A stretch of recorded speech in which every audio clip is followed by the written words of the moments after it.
महानगरपालिकेची निवडणूक लढण्यासाठी इच्छुक उमेदवारांनी राज्यभरात आक्रमक पवित्रा घेतला। एव्ही फॉर्म मिळवण्यासाठी इच्छुक उमेदवारांनी कारचा पाठलाग केला।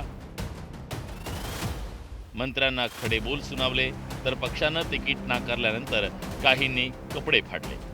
अनेकांना त्यांचे अश्रू रोखता आले नाही। परिणामी राजकीय पक्षांकडून तिकीट मिळालं नाही म्हणून अनेकांनी बंडखोरी केली।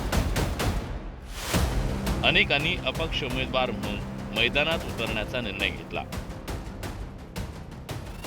राज्यात 29 महानगरपालिकांच्या निवडणुकीसाठी 893 वॉर्ड आहेत।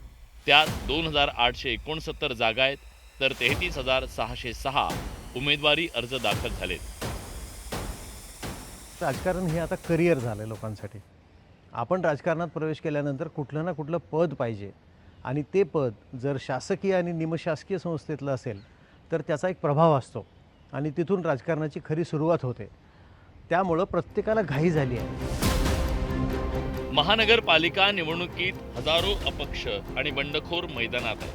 मात्र त्यांचा विजयाचा मार्ग सोपा नाहीये, कारण 2024 मध्ये झालेल्या विधानसभा निवडणुकीत अपक्षांची धुळदाण उडाली। 288 विधानसभा मतदारसंघात सर्व अपक्षांना एकूण 19,92,817 मतं मिळाली। टक्केवारीत हे प्रमाण अवघं 3.7% इतका होतं। फक्त 2 अपक्ष उमेदवार जिंकले। चंदगडमधून शिवाजी पाटील आणि जुन्नरमधून शरद सोनावणे हे 2च अपक्ष विजयी झाले। याचा अर्थ मतदारांनी त्या निवडणुकीत अपक्षांना नाकारलं होतं। त्यामुळे आता महापालिका निवडणुकीत मतदार कशा पद्धतीने मतदान करतात हे पाहणं महत्त्वाचं असणार आहे।